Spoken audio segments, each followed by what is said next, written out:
trois principaux types de tests de Student, donc qui sont connus et utilisés.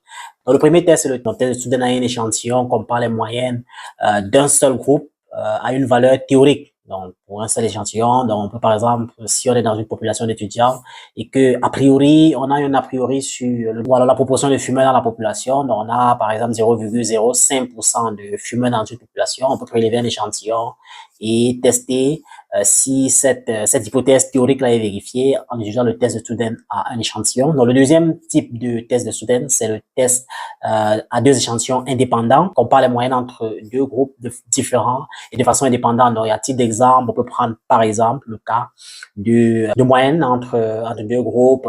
Par exemple, si on a l'indice de masse corporelle, on voudrait savoir si les femmes ou les femmes ont plus ou moins tendance, ou alors la tendance des femmes à être en surpoids est plus élevée que celle des hommes, donc, ou différente de celle des hommes.